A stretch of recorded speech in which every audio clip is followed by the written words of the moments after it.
So I've had a few people asking me about my creative process and how I make art and stuff. So I've kind of gone into this video kind of showing the beginning to the end of like how I make art, what I think about.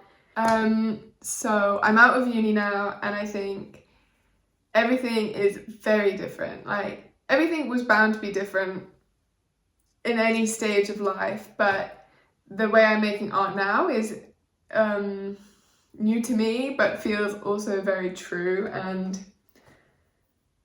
real. It's just my creative process is me just being alive, basically. Every moment, every action, everything in my life is the creative process. Like going to work, walking, talking to people, seeing my friends, everything.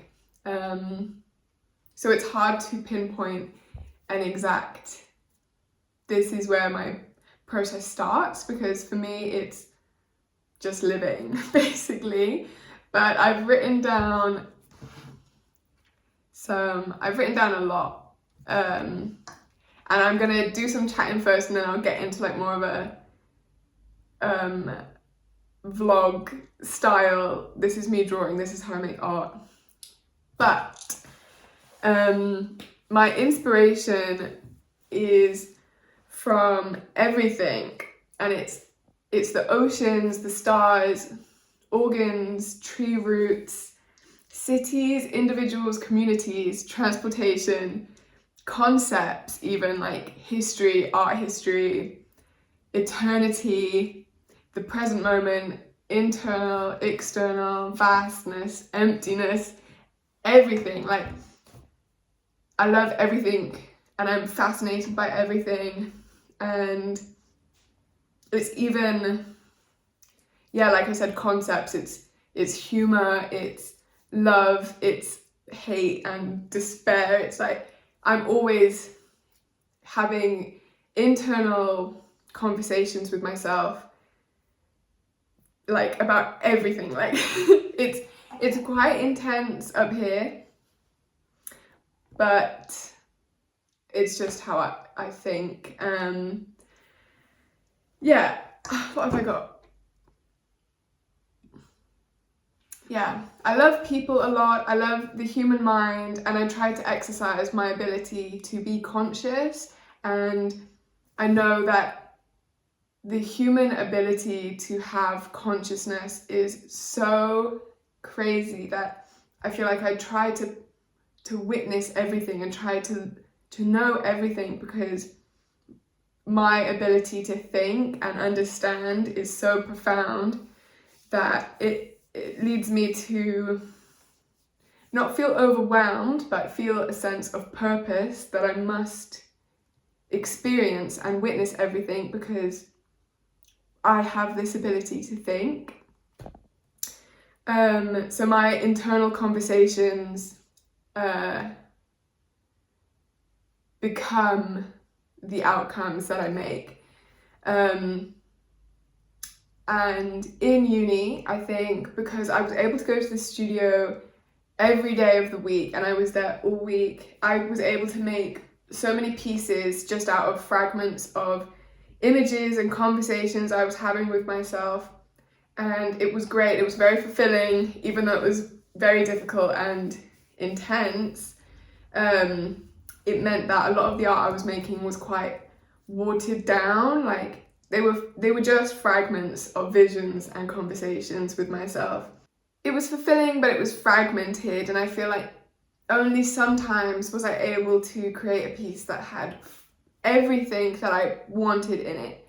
And I think it's because I was in the studio constantly churning out artwork from my head, and I was so focused on getting a good grade and just making it through and trying to be the best artist I could be. And now I'm out of uni, I have a job, I have a life, I have I have so much now that I actually only sit down at the desk to make art probably once a week or every 3 days. But it means that when I'm having, I've written it down better than I'm gonna explain it. So where is it? My internal conversations and the thoughts that I have about the world are heightened. Like, I have days where I can't sit down and have an outcome, so they just, not the voices, but my thoughts get louder, and I'll have a vision or a fragment of an image to coincide with the thoughts, and because I can't get to the desk right at that moment, it has to sit in my brain longer. I almost ruminate on these images, but it's not like it. It's hard to describe. I'm not trying to create an image in my mind. It is coming from the thought, and then I sometimes won't even like the images that I see and that are in my mind, but I know that if it's persistent and it's been a few days and I'm still seeing this image alongside these thoughts and this experience, whatever I'm doing, then I won't be happy until somehow it's come out of my brain into the physical. And there's no way of like exactly replicating what's in my brain, but I think the fact that it's distorted and changed through physicality is reflective of how just humans themselves, they think and they talk and they have vast, incredible ideas, and then actually saying it out loud or drawing or creating something, there's like this human disconnect, which I think is very beautiful and very telling about what it even is to be alive and conscious. Never can we see inside of the brain. There's nothing that can keep up with the thoughts of a mind. And despite how hard we try to make things real, there's always going to be, it's not imperfection, it's like alteration through the environment and through things happening around us. What have I got here? Yeah, I sometimes will see an image that is very strong and clear and is almost no longer up to me whether I want to draw it, and I might not even like it. But instead, a few days will pass where I'm busy and whether I want to draw, a few days will pass where I'm busy and unable to sit at a desk, and that image will be getting stronger and more insistent. And I know that I must allow it to become physical and let it come from my mind through my hand with all of its distortions. And while nothing I make will ever be exactly what I see in my mind, through the act of becoming, it is distorted by everything that affects us while being alive. And I can only allow myself to try and replicate the image internally to externally. It kind of feels like a weird replication of creating life and giving birth, like yeah, I think my creative process is also inspired by the concept of giving life. It's literal creation. I mean, if you're making art, it is creation. It's like how cells multiply, how fetuses are created. Like it's coming from nothing into something, but before that something, in the nothing, there was like sparks and a willing to be created. I'm gonna watch this back and be like, what the? Because it's almost like me speaking this out loud presents how I think everything is distorted. Like, in my mind, this makes sense. In my mind, this is the way of my process. Written down, it is feasible. Speaking it out loud, I'm like, girl. What else have I got here? Oh yeah, people often say, they're like, oh, you must be on crazy drugs to make this art, and I actually do find it quite offensive when someone thinks that there's no way I could think like this or create my work without other influence. And that's not to look down on people who take drugs for creation. I mean, please be careful and stuff, but this is how my mind is, and this is how I am, and I've learned to honor and respect my ways of thinking, like, because even since being a child, I think that, well, I know that my thoughts have been very obscure. I always felt a bit like an alien or an other, and I would replicate everything that I was seeing, and I would almost pretend as if I was an alien witnessing everything for the first time. And I was doing that as a child, like, so I remember looking at plates of food and thinking, if I was an alien, this would be the craziest thing ever. Like, I don't know how to describe it. But yeah, everything for me is trying to witness something as an other, as how I feel internally. Yeah, I am, and I want to be deeply fascinated by everything, and my art is an outcome of that.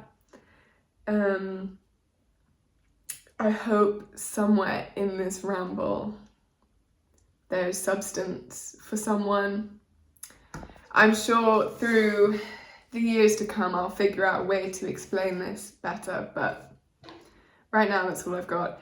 I see visions, basically visions that come from internal conversations due to my fascination with everything within the earth and universe and everything conceptual.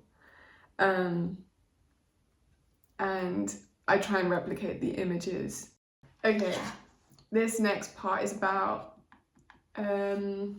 practice and how I have gotten to the point where I can create art. Oh, I need a drink from this mug that I made.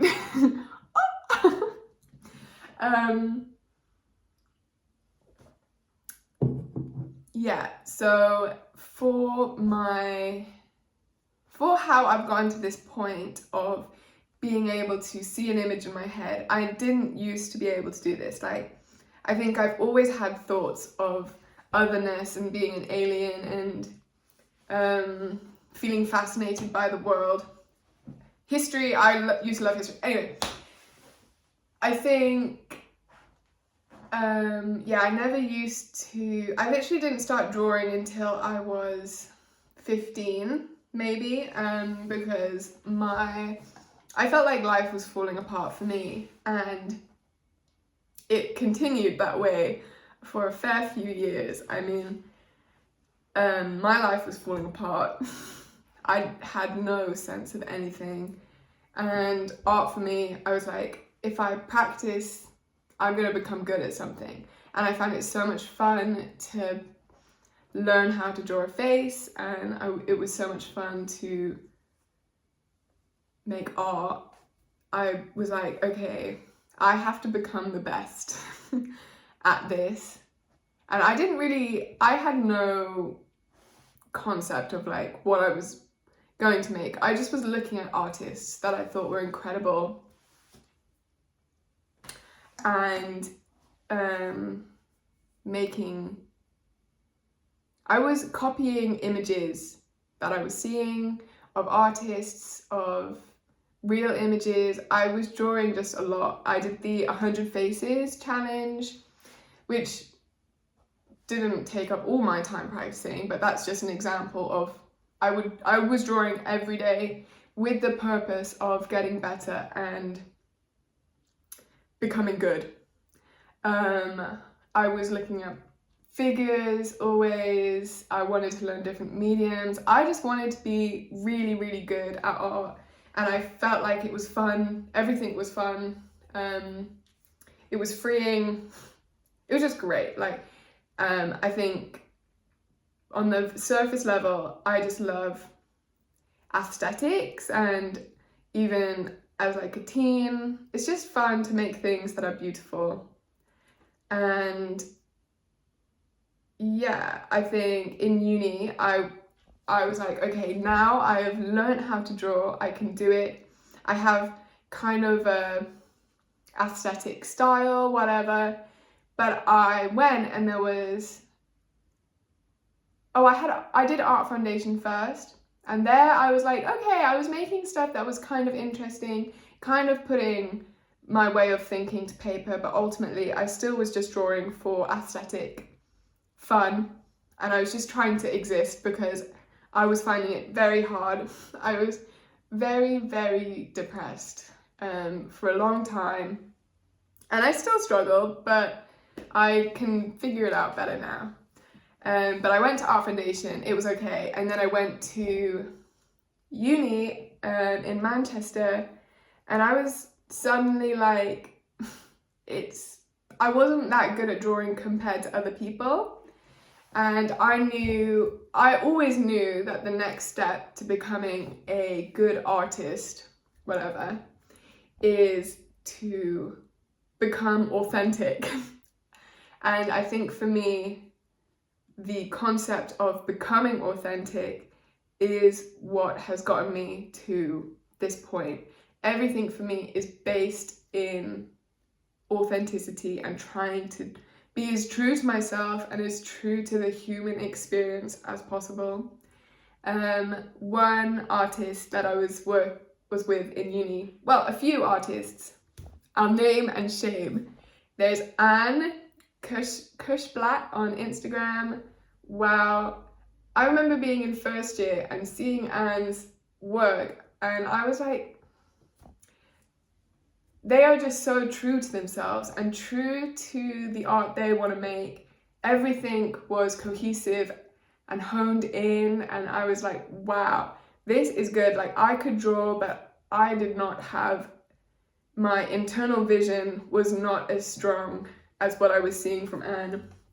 And there's other artists, like my friend Jacob has incredible authenticity, the most beautiful drawings and person ever. Like, they truly inspire me to be so authentic, and I think it's so important to honor even every part of yourself that's weird, or like, not saying Jacob is weird. Jacob just really brings everything together, and I knew that's what I was missing, and it was kind of why I was so depressed. I was so ashamed of everything inside of me. I felt so disgusted and ashamed, and I felt like I had to be making art that was perfect to the eyes of the people, when really the artwork that would be getting me places is the work that's authentic and only I can make. And I just didn't have it. I didn't have it until, I don't know, recently. I mean, I was trying in uni so hard to become authentic and really listen to my inner voice, and it worked out for me. And I think trusting what I was thinking, that is the best place. Like, and because I had done all the practice prior, I was able to have my authentic thoughts and visually apply them in a way that was successful. Yeah, also there are loads of artists that I love, that I'm surrounded by all the time. Even just thinkers, everyone I interact with who has something to say about the earth you got me inspired. Quick break. I've also got a dish I painted here. Love her. Inspired by my swan.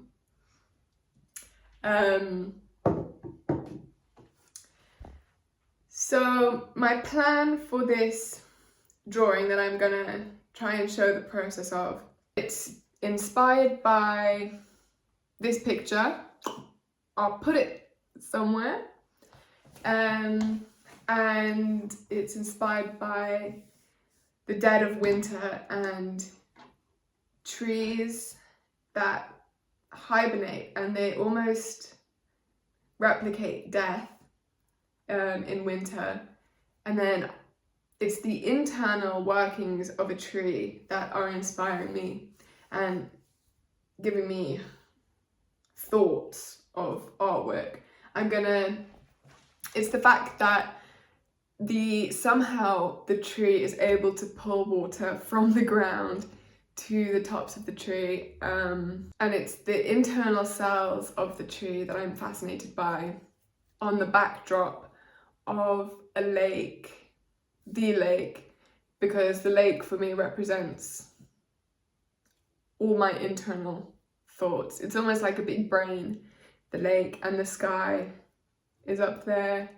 But it's going to be this semi-translucent tree with cells and movement and communities of things working to represent that the tree is still working so hard, even in its state of winter. Okay, yeah, so this piece with a tree and with a figure, it's translucent. I think having surreal imagery for me represents the fact that I'm thinking about things internally. I'm reflecting my internal thoughts onto the external world. I have many artists I'm inspired by, and ultimately I think your own thoughts should be your greatest inspiration, even if it's weird and whatever. Okay, I thought I would first show my sketches. I really tried to sort the lighting out, but we'll see if it's any good. This was my first one, trying to get the immediate image from my head onto paper.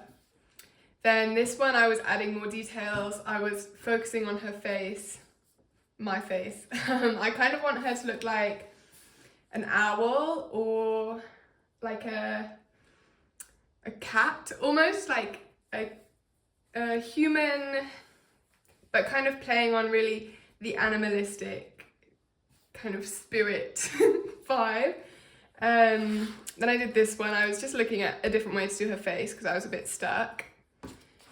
Then I was looking at colours, and I was trying to get the effect of translucent material with pencil, and I think it's kind of working. Once I've fully polished the drawing, it will look how I think it should. I hope. And then I did a few more here. I don't know if you can see. This one is, there's like a shadow of my camera. Anyway, this one is like I was just trying to get more detail into the tree. So I was looking at cells. I was looking at cells and bioluminescent fish, which I'm really inspired by. I'm kind of imagining if trees were made from the same material as deep bioluminescent sea creatures, because I think that would just be really cool and beautiful and interesting. And I love that you can see all a sea creature's organs and stuff if they're from the deep sea. So this is the sketch that I've done so far. I start with a very pale colour because I draw in the negative space, so I don't like thick lines. I'll see if I can get an example by what I mean. Oh, it's right here. So with this one, with my sketch, I would have drawn this line, I would have drawn that line, but then it just indicates actually where I shouldn't be putting anything. it's, it's a bit confusing, but yeah, I draw in the negative space. I quite like the way I've done her face. I feel really good about this. I wanted to do something a bit more stylized and focusing on portraits because I do love drawing faces. I think they're really a good show of human emotion, obviously, but but I think everything about how someone draws a face can give you insight into the way they think about the world. I've given her a shell in the heart because for me, shells represent otherness and its beauty. Again, I'm trying to find the middle ground between concepts and feelings always, and kind of make it into a visual experience. She is me. This is this is kind of based off of me. My eyes are very far apart, so usually my drawings are quite I try and exaggerate that because I think it gives like this quite animalistic look that is also like a spirit, or I don't know, I just like the way it looks, I suppose, and it gives the right effect. I also have quite a round face, so all my drawings have round faces. Yeah, and then over this side it's just going to be a serene landscape because I want to keep the concepts mingling in as many ways I can. I think having the nothing, there's no figure here, but you kind of alluded to the fact that humans are still present and they are also ultimately ephemeral. It's not, they're not gonna last forever. Yeah, I'm gonna start drawing, and because I have this new tripod, I will be able to film some of the process.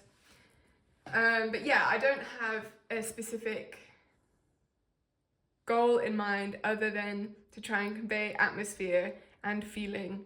And it happens to be that I have a very figurative way of conveying that. I think there's beautiful abstract artists that go into art the same way I do, but mine is just more figurative and literal.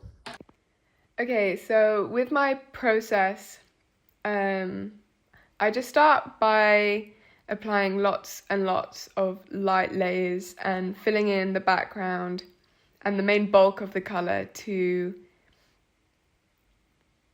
kind of give me an image of what the final piece will look like. And it's also a way of completing a lot of the piece quickly, but also carefully enough to where I have full control of what I'm doing. I think when you're just starting out with making very creative pieces, it can feel quite overwhelming because you're not sure where to, or how to place colours, and you don't know how to fill the space. So I think for me what has really helped is really stretching my time and trying to be almost too slow at drawing. And by doing this, I'm able to have full control of the piece. Well, as much control as I have the ability to give. Yeah, and that way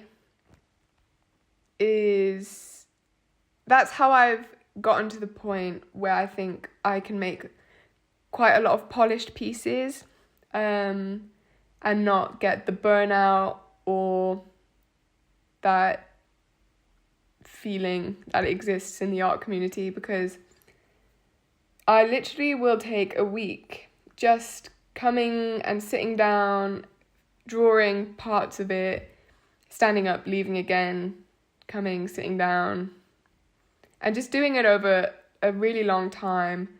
And I find with pieces that I take the longest on, they do have a better quality to them, to the ones where I go in it kind of with blind faith. And I think there is an element of you need to just start and be a bit experimental with yourself. But ultimately, you have to have a plan as well. And because I finished this piece now, I can talk a bit about how I feel about it and my creative process once I finished a piece. And basically, I try and not think about the piece as much as possible. And I don't look at it, I don't interact with it in my mind. Well, I do, I just really try and not think about it. And it's hard because when I finish a piece of art, it is all I can think about. I will have so many internal thoughts about what I should have done, what I should have changed, how I could have done something better. And I'm very, very critical on myself and my artwork, which is kind of why I think I care so much about it. It's a bit obsessive for me. And in order to keep creating, I have to allow myself to create. And if I'm constantly critical of myself, I will just be paralyzed. So I have realistic criticism of what I can improve on, but I try not to stop my creative mind by being harsh on it.